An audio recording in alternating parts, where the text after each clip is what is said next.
Hi guys, and welcome back to Unhinged but Healthy. So, if you are watching this today and not listening, you have me in my natural state.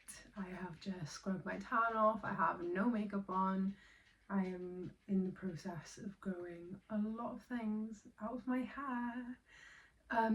But yeah, gotta own it, right? So, anyways, I've had a lovely day today. Literally just like, when you've been waiting so long to just have a day to yourself. That was so ugly. Jokes. Yeah. When you just like literally been like waiting to have a day to yourself. Like I've just had one of those weeks, like my skin's flaring up, like it's getting better now, but been bloated, waiting for my period to come. Went out on the weekend, got black out, don't know what I did. So that's probably contributed. Like I've literally been on quite high the last few weeks. And then yeah, I just sort of came crashing down. And I just felt really sad one day and I thought, right, it's gotta be my period tomorrow. It's got to be my period tomorrow. No sign. No sign. No sign of Miss Flo. Love having a forgotten the word. Love having a irregular cycle. It's great. Also, just me and the dogs. It is nearly their food time. I probably shouldn't record right now because they're gonna beg and beg and beg. And my mum's boyfriend could come back from work at any second, but you just gotta do it when you can, otherwise it just won't get done. But anyways, yeah, today has been lovely. Didn't sleep well last night. Having like really vivid dreams right now. Apparently we're in like 3 types of retrogrades, like Mercury, Venus, and Juno. I don't know. I'd love to learn more about astrology in fairness, but where's the time? Literally, where's the time? Should make the time. But yeah. Yeah, but anyway, went to Pilates this morning, then did this is Bella, then did half an hour incline walk on the treadmill, then came home, had a snack, cookie, protein yogurt, I don't know what I'm telling you all of this, peppermint tea, isn't it? That's our fave. Oiled my hair, cleaned my entire room, put my washing on, changed my sheets, like had an everything shower. Yeah, it's literally the best, isn't it? It's literally the best, isn't it? Yeah, had some lunch, been watching the Kardashians, and now here we are. But anyways, we're literally like nearly 4 minutes into this now, and I haven't actually started talking about what I meant to talk about. Sorry, I'm talking like that. If you're listening, my dog's right next to me. I'm not talking to you like that. But anyways, today's episode is going to be about rediscovering yourself after a long-term relationship. This could be a long one, this could be a short one. I've got a peppermint tea next to me, so maybe you should grab one too. And whilst I have you here, if you're watching on YouTube, I'd be grateful if you could subscribe. If you're listening, I'd be grateful if you could follow my podcast, give me a rating, follow me on Instagram at unhinged but healthy. What else? TikTok at unhinged but healthy pod. Yeah, leave her alone now. Yeah, just the whole shabam whilst you're here. But yeah, anyways, so rediscovering yourself after a long-term relationship. And please don't do that. Please don't do that right now. Yeah, so the reason I'm actually, sorry, I'm trying to stop it from licking itself because otherwise it's going to be really annoying. Yeah, the reason I'm doing this episode is actually because I was just being a girl. I was just being a girl and stalking my Instagram highlights, and I was so bored one day that I just watched every single Instagram highlight I've ever posted. And yeah, and I was just thinking at the time, and I was like, wow, like I couldn't really like see here like where I started to come into myself. And I'm making this episode as someone who has been properly, well, not properly, like I've seen people and things like that. I've had little blips in the Matrix, but I haven't been in an actual relationship now for nearly 3 years, basically 3 years. So yeah, and I just wanted to speak about how I felt when I first came out of a long-term relationship, and the ways in which like over the last 3 years I've sort of rediscovered myself and like found my personality. And I do feel like when you're younger, like your personality isn't really your own anyway, because I feel like you just sort of mold yourself to like fit in. But so yeah, like as you get older you kind of find your personality anyway. But as somebody who can be and has been quite codependent and anxiously attached in romantic situations, I thought this would be a pretty good one. And she's going to make this so difficult, isn't she? I'm going to have to stroke her stomach the whole time. But anyways, in long-term relationships, especially when you're anxiously attached, you become engulfed in the other person. And I don't know where this comes from, but when I'm in a relationship or after a certain period of time after I've been seeing someone, they just become all I think about. Like I wouldn't have a thought that's not to do with them in the day, and I don't like that about myself. I try my hardest, but it's really difficult, and I don't know if other people experience this. I think they do, but yeah, I find it really difficult because my thoughts just become engulfed with this person when I start to like them, or once I've started to like become like vulnerable with them. So then when I'm seeing someone, or you know, in a long-term relationship, I just become engulfed, just like it's literally as if like they're the sea, and like they've just taken me over and swept me away. And it's not a good thing, and it's something that I have been trying to work on. So then when they leave, you struggle more because you've adapted to their personalities and hobbies instead of your own. And this is so real. Like, and I say this because I remember just before me and my ex got back together, I blocked him for a few months just because I was like, I can't do this anymore. Like I don't like what this relationship, whether it's official or not, I don't like who it makes me. I don't like how it makes me feel. And I was just like, I can't physically do it anymore. And it was such a big step for me. So then I really got into like tarot and like meditations and just like a lot of like spiritual things like crystals, and like I got into it all. And I don't know, it was the first time, like it was when I first started doing vision boards and things like that, and it was the first time that I'd actually done those things for me, because I have openly said on this podcast before, when I first got into all of that stuff, it was because I thought I could manifest him back, or because I thought that like it would be good for us to get back together.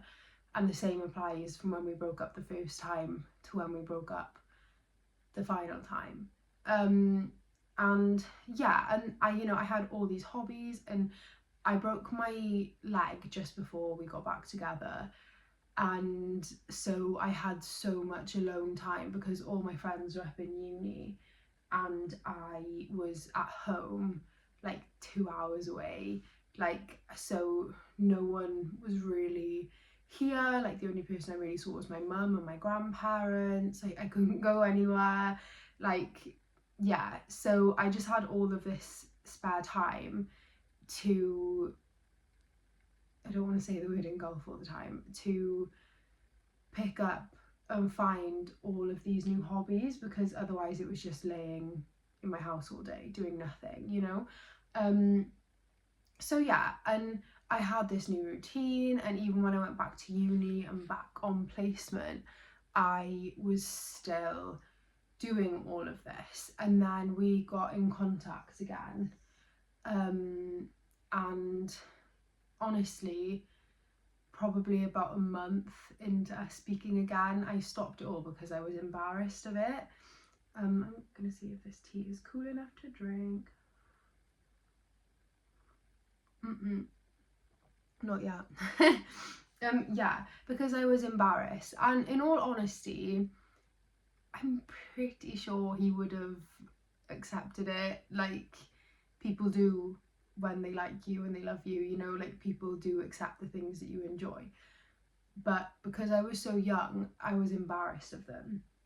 And then the more we got into our relationship, I just became fixated on him, what he liked, if he thought the things that I like were weird, like what sort of style does he wear, like can I dress similarly to that, like. And it's never on purpose. I don't study people and like do it on purpose. Like even when I just like see people, like their hobbies and interests, like naturally I take an interest in them. But then like as time goes on, and I'm not talking about like speaking to someone for like 2 months, I mean like, you know, like a few months, whatever, like I will eventually just, yeah, I will just basically become them, and then I'm just a shell of myself, which then when things end, or if things end, it's difficult, because then I'm basically just a double of this person, or so I think anyway. So yeah, and what I mean by this is like listening to the music they liked, I did that.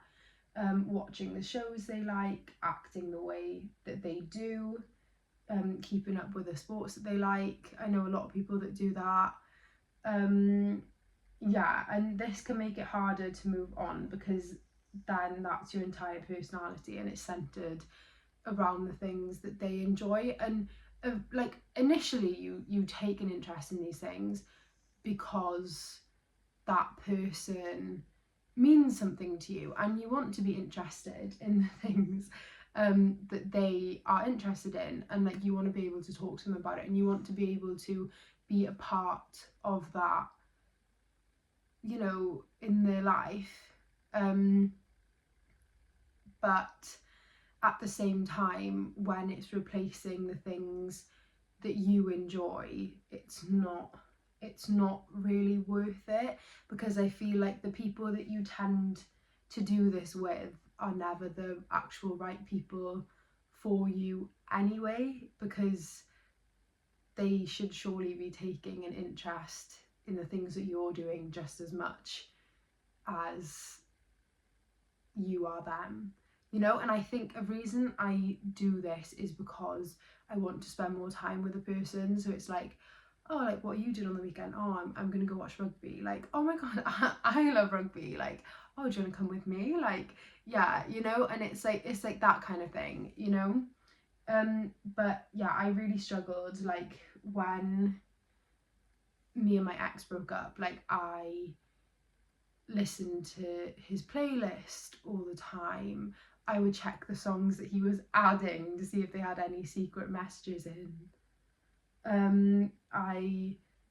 I would continue to watch the shows that we watched together, which is fine. It's fine to do that. I just feel like maybe you should not at first. I would watch shows that he enjoyed. Like I still followed the accounts that like I followed because of him, and like, what is she doing? What are you doing? Yeah, like I would still, I literally only left like his rugby Facebook group like probably last year. Like why was I still in that? Like why was I still keeping track of that, you know? But yeah, it's difficult because you've learnt all of these habits then that you are now going to have to unlearn, basically. And it's like you have to find yourself again. Have you got an itchy head? Whereas if you'd have just balanced them in your life and the things that you enjoy, then you probably wouldn't have this issue, and it probably wasn't a healthy relationship. We've got the other one coming to join us now. Hey, I think he just wants food. Yeah, so sorry, I'm really tired if you couldn't tell.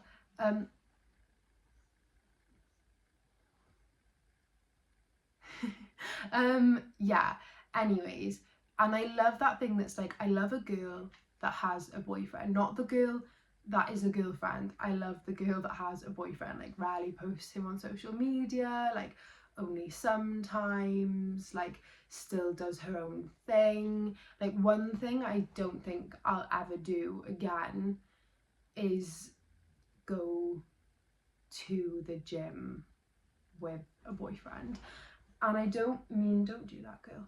And I don't mean like never, like, but just not for every single session. Like I used to do it every single session. I would go with my ex, and like everything he said about the gym, like I would take it to heart. Like, you know, like that was gospel. And yeah, and like, I mean, it's great because that's what got me into the gym, and like fitness is my job now, and like it's a lot of my personality, like it's a lot of what I enjoy, it's a lot of my hobbies, it's you know, it's a lot of my lifestyle. But like I also had to find my own way with that. Please don't do that here, please Gilly, please don't do that. Right, she knows she's gonna bite me,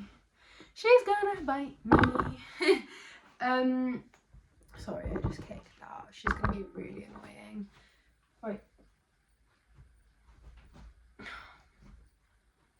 Right, please don't do that. Please don't do that. Yeah, so my next point. It can also make you see reminders everywhere. Oh god, they're gonna start barking at me. It can make you see reminders everywhere. It can make you listen out for things they'd say, and you can even act like them because you miss them. And this is so true. Like when you are so fixated on the things that they liked, and like again, because that's become your personality and that's also who you are now, which is fine because you enjoyed things together, and now they're out of your life and you kind of have to find a way of dealing with that. And I always think it's good to take a break from the things that you enjoy together. Like, how do I explain this? Like shows I watched with my ex, or songs I listened to with my ex, or that I associated him with. Like I couldn't listen to them for a very long time without feeling some sort of like pain or like discomfort, and like remembering things that I didn't really want to remember.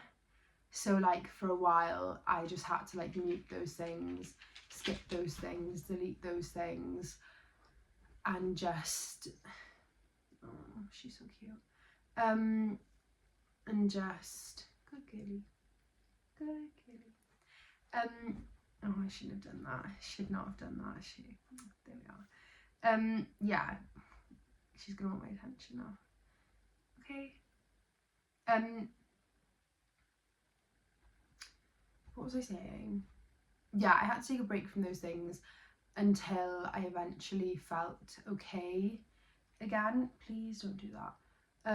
Yeah, until I eventually like felt okay again, or I detached enough from those things to not feel that way anymore. And it's taken me a very long time. Like, I don't think I'm fully over it, like over it now, but sometimes I don't really know how to put this into words. Like, I'm over the situation. I've accepted everything that's happened between us, like everything, you know, the things that used to hurt me don't hurt me so much anymore. But, you know, still, if, you know, it would still be a bit like, like if I found out like he moved on, I would be like, oh, ouch. But like, that's fine, you know, like I don't want that relationship, so I shouldn't stop them having that relationship with someone else, you know. But yeah, because that is so heavily on your mind, then, sorry, my dog's distracting me so much, that's why I'm really not in the flow today. Right, stop that.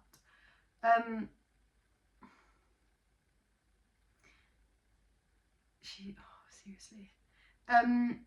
Yeah, so anyway, because those things are so top of mind for you then, and because you're kind of looking for any sign of them because you miss them and like you want them around, it just becomes second nature and things appear everywhere. Like I remember on my, like, what should have been like mine and my ex's anniversary, I went to the petrol station, there was a picture of his like rugby team on the door. I was like, are you for real? Are you for real, bitch? Like, honestly, I was like, what are the chances? But like, also, he was just all that was on my mind. And like, so is it really a shock that that happened, you know? And I would also, like I said, just listen to his music and stuff all the time. And I would act like him, and I not act like him, but like, you know, just like the things he would say. And like, I would do that to sort of like keep him close to me, like, because I couldn't have him physically, like I just wanted to keep him close to me in any way that I could, or it would really mean that it was over. And there's nothing wrong with doing this, we've all been there at one point, and it needs to happen or we wouldn't learn from it. Like I feel like obviously if you've never been codependent, that's great, but like once you have been codependent and anxiously attached, like you're never going to learn unless you've actually been through it, and you're never actually going to have the relationship that you want if you don't go through the ones that you don't want, even if they were really bad, because then you learn when to stop actually putting up with things, you know. Like I don't put up with things for as long, like now, as I would back in the day. Like I could be speaking to someone for months and they could be making me feel like shit, but just because I wanted them in my life and I wanted to know that they wanted me and no one else, because I thought that meant that I was winning and that I meant something. Whereas now I know that I mean something with or without that person, and them treating me a certain way doesn't mean anything bad about me or my worth. And even though that's one of my core wounds, and sometimes I don't do that, girly. And I do struggle sometimes, and I do struggle sometimes. Like at least I know that on some level, whereas I didn't know that before, and I can't handle disrespect for as long now as I would have at one point. Yes, the last point of this, not of this episode, but of this section, posting and liking the things that they like to get. She keeps licking herself. Posting and liking things that they like won't get their attention. It's obvious when you're posting for people because you're sending them energy. And when things are like freshly over, like yes, like I got blocked as soon as me and my ex broke up. So, you know, he couldn't see what I was posting, but I remember like I would post the songs that I knew he liked on my story, and like I don't know why I did it, because he wasn't even seeing it. I think again it just made me feel closer to him when I couldn't have him physically. But yeah, like it is very obvious to them and other people when you're doing that, and I feel like it's just giving them a chip on their shoulder, basically, like redirect that energy. Do you know what? I'm just going to leave it to it. I'm just going to leave it to it. Sorry if that annoys you. Yeah, so, you know, you don't want to give them that chip on their shoulder, because eventually you are going to get to a point, no, because that's annoying me now. Because eventually you're going to get to a point where you're like, why did I do that? Like, that's actually so embarrassing. Like, why would I ever value someone and put someone on a pedestal that much? Like, why? When you realise your worth, things are great. Next section, what can you do to rediscover yourself? Stop, girl. Stop it. Ooh. Ooh. Sorry if you're listening to the podcast. She's really scary sometimes. So I don't wanna annoy her too much.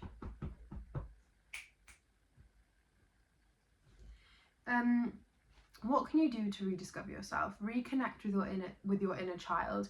Pick up hobbies you used to enjoy as a child. Now, this is what I did, and I've spoken about it a few times. Obviously, this was back in 2022, so I don't think it's available anymore. But I did like an inner child workshop for free, and yeah, it was really good. It was like a 2-week long thing. Stop it, girl. Stop it, girl. Oh, I just made it worse.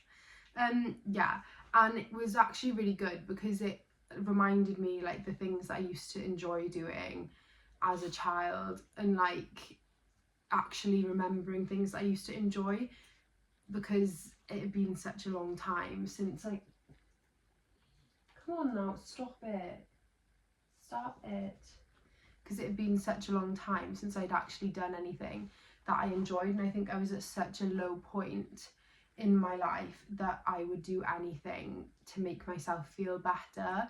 So like, even though it was kind of a painful thing to do, it was one of the best things that I could have done for myself, and it reconnected me with a lot of things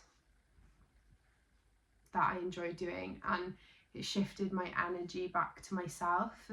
And I was thinking about it the other day, like summer 2022 was so nice, and I'm so grateful for that, because had the weather not been nice, like last summer wasn't nice, like it's been quite grey, like we've had a few sunny days here recently, but like the weather's been quite grey all in all, and like that's really had an effect on me.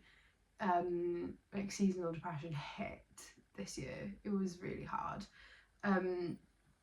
But yeah, it really helped, and I tried so many hobbies. Like I tried playing the keyboard, I tried playing the guitar again, like both those things I used to do when I was younger, like drawing, painting, making stuff, like going for walks, swimming, like just I tried so many different things, and like so many of those things I'd be scared to do now probably, but at the time like I literally had nothing to lose. It was weird, but yeah, it really helped, and it kind of like brought me away from the whole situation. Watch the things you used to enjoy. Spend time with people you spent a lot of time with before the relationship engulfed you. So yeah, like again, as I said, like there wasn't much, and I'm not saying there wasn't much compromise, but like again, like because I was like so codependent and like anxiously attached, like I just wanted to do everything that he enjoyed, and oh god, she's really scaring me, she's staring at me crazy. I just wanted to do all the things that he enjoyed, and like I didn't really care about the things that I enjoyed, and because I wanted to spend all my time with him, like that was fine. And so like I just went back to things that I enjoyed, like rewatching like Hannah Montana or like Gilmore Girls, and like stuff that he thought was like stupid. And then yeah, like spending time with my friends. Like one of my biggest regrets of uni, and obviously I wouldn't take anything back, and like everything happened the way it was supposed to, but one of my biggest regrets in uni in my last year is that I didn't spend much time with my friends that I lived with and stuff, and even like the friends that like I was with in halls, like I didn't keep up with them, and like I wasn't there a lot because I'd been through a lot in the last year. Like I'd had my abortion, like I just wanted his emotional support, like things, I just wanted to spend time with him, like. But yeah, like one of my biggest regrets will always be not making the most of that time, and that's no one's fault but my own. And you know, yeah, you just don't want to regret things like that. So then yeah, spending time with the people that I was really close with before the relationship, and like doing things that I enjoyed with them, like making the most of my time with them, that really helped. Do things you used to do before the relationship and try new things. So yeah, I've kind of touched on that point already, but trying new things is a big thing. Like, you know, like this was a new thing for me. Like this is the ultimate of hobbies, the one that I probably stuck to. Well, no, that's not true. But like, yeah, like I picked up reading again, and like, you know, even tried like new kinds of books, like, you know, like I said, like meditations and things. Like I took it to a whole new level, like actually doing shadow work and things like that. Like I know you might not call those things hobbies. Some people don't think self-development is hobbies, but I feel like hobbies are just self-development, are they not?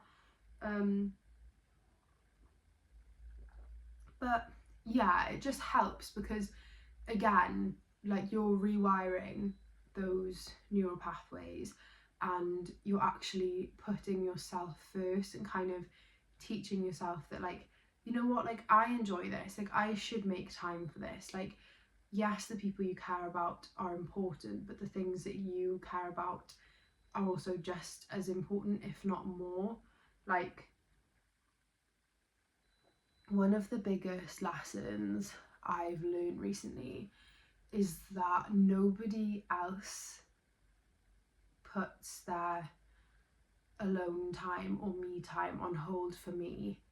So when I want to be alone and I want to do things by myself, and somebody else wants something from me, I'm allowed to say no, you know, and I don't have to make up excuses or reasons for that. And that's one of the hardest things that I've sort of had to come to terms with.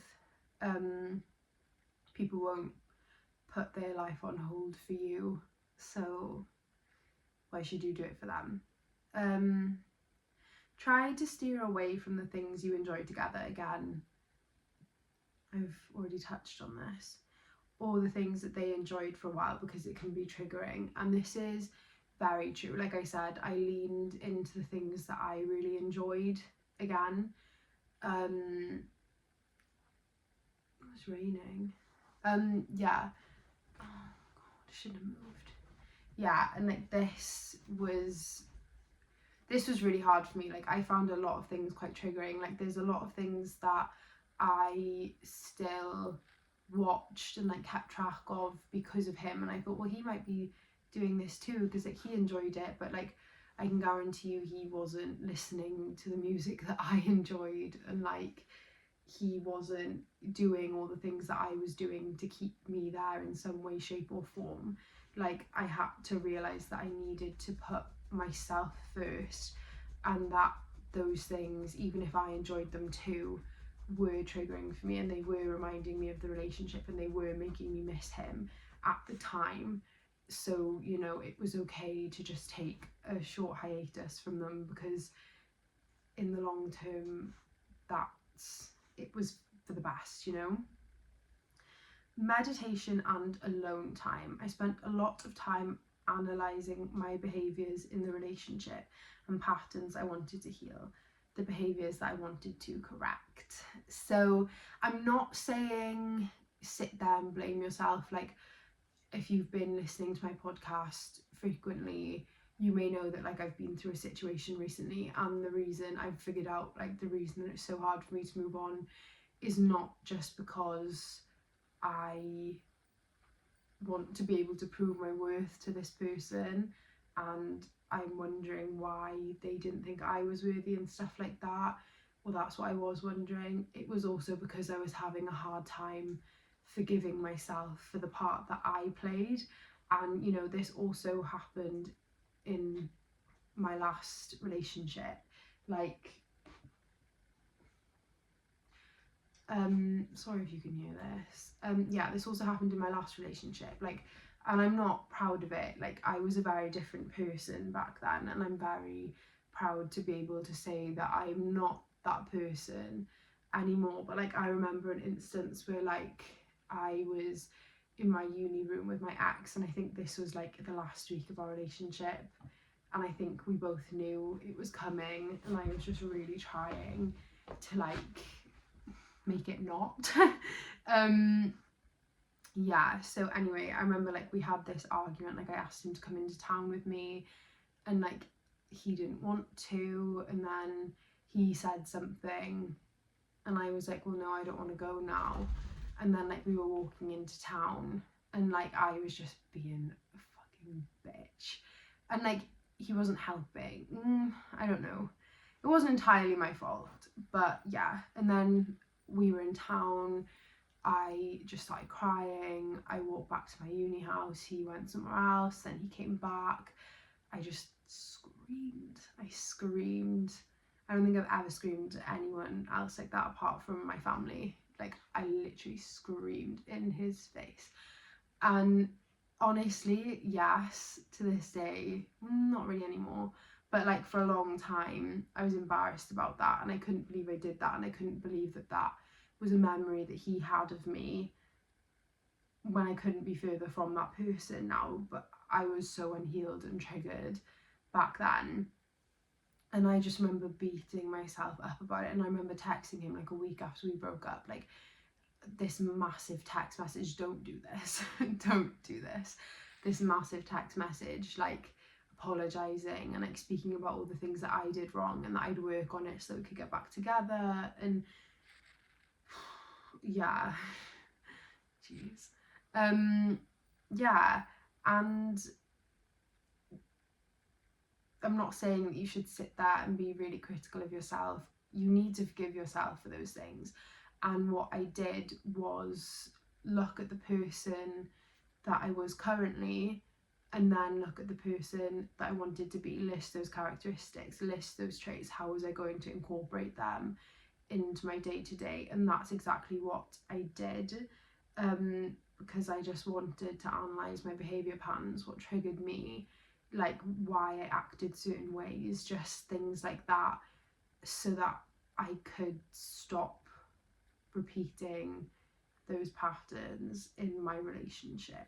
Because, you know, it takes two to tango, even if the other person is mostly in the wrong. But yeah, not saying that that was the case, by the way, just in case. But yeah, that was good. It really helped me heal. Meditation did as well, like just being in the present moment, and like it really helped. Like, I'm trying to practice being present again now, trying to keep it as something that I do daily instead of something that I do just when things get hard. But I feel like when things are good, you kind of are present anyway, because that's why things are good. But yeah, like alone time, like I really needed that, and I'm really grateful now that at that time I didn't really have many friends at home, because I dropped out of uni in Cardiff and moved back home. Didn't really have many friends back home because they were all up there.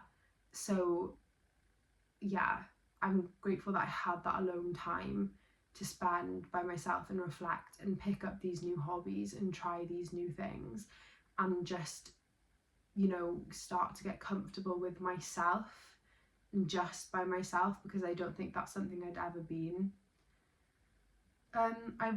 So I just said this. I wrote down the person I wanted to become and how I was going to do that. So yeah, writing down how I currently acted, and then how I'm going to shift into how I want to act. And honestly, I've seen this come into play over the years, and you don't have to write it down, but I feel like when you physically have it on paper or in your notes in your phone, like it's a lot easier to bring to fruition. Like even not even just in the way I behave, just the way I wanted to look. You know, like I trained hard in the gym, I still do. Like I started oiling my hair every week. You know, like this is all mine. I grew all of this. But like I used to have like really thin, like scraggly hair. Like I changed my makeup. Like I looked at the sort of makeup that looked good on me, what enhanced my features, not just made me look completely different. Like the type of pictures I wanted to be posting, like just small things like that, just to become the person that I wanted to be. Like how did I want to decorate my room, like how did I want to dress, like how did I want to behave, how did I want other people to see me, like how did I want to treat other people, how did I want to handle miscommunications and situations that I hadn't handled well before. And I just wrote it all down, how I do it now and then how I want to do it. And then whenever I found myself in one of those situations, or you know, found myself getting ready and things like that, like I then had this blueprint for how, already in my head, for how I wanted to look or act or handle something or treat someone else. Like I already had that blueprint in my head, and it just became a lot easier to do. And that's sort of how I learnt a lot more about myself, as well as, you know, studying my behaviours and things like that. I spent a lot of alone time in coffee shops, reading self-help books, dabbling in different activities, and spending time in places I love and with people I love. And obviously things weren't so expensive back then. Like 3 years ago, things weren't so expensive, so that was quite easy for me to do. It's quite difficult now. I get paid more now. And it's really hard. I also don't spend as much alone time as I would like to these days. But it is what it is. Life gets busy. But yeah, and I sort of like, in this alone time, like I sort of like was daydreaming and like in these meditations about like how I wanted my future to look. And when I'm feeling sad, sometimes I think like, do you know what, like 3 years ago I'd be so excited and gassed, like absolutely gassed, that this is my life, because this is how I wanted my life to be back then, and I'm here feeling upset with every right. It's completely valid, but this is the life I dreamed of. I need to sneeze. But this is the life I dreamed of 3 years ago, and in another 3 years, in another year, like I could be living the life that I dream of now, hopefully, you know. And like I feel like I know now how to put the work in a lot more, because obviously it took me a while to learn.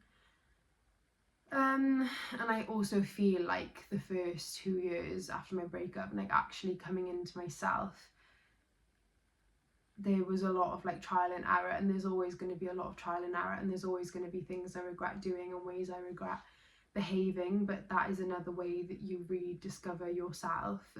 And it's like, I don't know, I feel like you also have to try and stop caring what other people think. Like I spent so long still just doing things for other people and protecting how other people felt, instead of listening to how I feel. And instead of listening to that feeling when it originally came up, I would wait and be like, I'll see if I still feel this way, and then I'll bring it up, you know. And it's like, no, you shouldn't do that. Like, you feel that way, yes, wait on it for a little bit, a day or two, but not weeks, not months. Like I used to live with someone, and you know, this isn't me being nasty. I was unhappy for a long time. I was unhappy for months. I didn't want to live there for months. Like it was really affecting my mental well-being, just really badly. But because of that person and their lifestyle, and I didn't know what they would do if I moved out, so then I waited for things to align in their life so that things would be ideal for me to then leave and me not feel bad. I shouldn't do that. I didn't need to do that. if I wanted to leave and I still felt that way a week later, I should have left. It doesn't matter. Like, stop putting other people ahead of you, because again, you're just losing yourself in that, you know.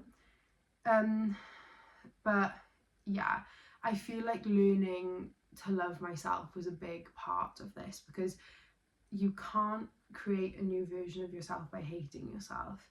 Why are you being nasty to yourself? Why do you deserve that? Give me one reason. You know, you don't deserve that. Like, there's no need for it. And, you know, just love yourself into a new version of yourself. You know, like, be compassionate with yourself. Don't be lazy, don't make excuses, but be compassionate with yourself. Like, the last 2 weeks I haven't felt 100%, so I haven't gone to the gym, or I haven't trained as hard. Like, I've still gone to the classes I've booked, and I've still tried to do cardio and get my steps in, and, you know, I've still taken care of myself, but I haven't been mean to myself about it, but I also haven't slacked, you know. But yeah, what was the point? But yeah, I feel like when you start doing the things you love, and like even going on Pinterest, making a vision board, like, you know, I want to start buying myself flowers, like putting a vision board together of the things you want to start doing for yourself, it just makes things so much better. And like, you do learn who you actually are through doing these things. I reminded myself of my worth. Lots of mirror work. I've spoken about this before. Just looking at yourself in the mirror, saying affirmations. It could be about anything. Google it. I think I've done an episode on it if you want to look back.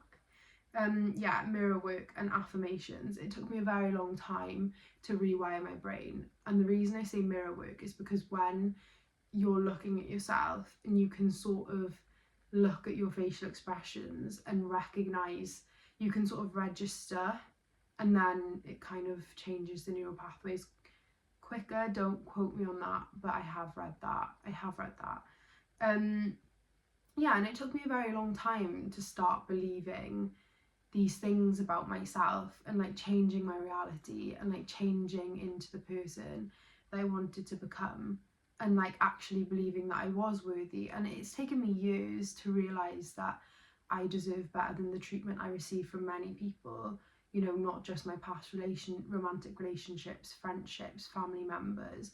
It's even family members I don't speak to, because I deserve better than the way that they treat me. And I understand that it's nothing to do with me, and it's everything to do with them. And sometimes that's hard, you know. Sometimes I find it hard to believe that, more so in romantic connections, but eventually, you know, it always, you know, finally comes. But yeah, just reminding yourself of your worth, the things you deserve. If you can treat yourself better than that person could treat you. This episode doesn't even have to be applied to romantic relationships. It can be friendships too, it can be family, it can be work, you know. Finding yourself after you finish a job, you know, the job that you thought you were going to do forever, you know. Like, that happened to me. I did nursing for a long time, healthcare. I worked in the hospital for many years of my life. I say that like I'm like 40. I'm 23. But since I was 17, I worked in the hospital. Since I was like 14, I wanted to be a nurse, you know. And then one day when I was 20, I realised this isn't actually for me. And I had to find what I wanted to do, and who I wanted to be, and what my career was going to be. And I felt really lost, actually. But yeah, I mean, you have to believe that you're worthy of the things that you want, and that goes for anything in life, and you absolutely are. It's just rewiring your brain to believe these things and to change your reality so that you can do and be the things and who you want to be. But yeah, my last point is I healed. I took a very long time to heal, and I'm still healing, you know. I do feel as though I've healed from that relationship now, but we are also 3 years down the line, you know. And I do feel like I've finally forgiven myself for the ways that I acted and behaved and the ways I treated that person sometimes. I have never claimed to be perfect in that relationship, you know. I look back now, I wasn't, you know, like, yes, I did everything out of love. Even after the breakup, everything was out of love, you know. And hate is just love in a different form, you know. But yeah, you know, I had to heal, and I don't feel that I truly came into myself until I did that, and until I was okay with the fact that if he never properly came back for me, and not, she's really killing the vibe here, and not ego purposes, or just so that, yeah, you know, ego purposes, like I will be okay. And you know, even if he's not messaging me every few months and giving me that attention, I'm still worthy, and I, you know, yeah, and that's exactly that. And it took me a long time to come to terms with that, and I've had to come to terms with it with other people as well, and I'm still trying to come to terms with that now, with some people, and that's completely fine. Just show yourself love, show yourself compassion, and just realise that your worth is not entirely in this person's hands. Don't give them that power, isn't it, girl? Don't give them that power. But yes, anyway, I love you lots, and I really hope that this episode helped, and we will see you soon. Thank you for listening, guys. Love you lots. Bye.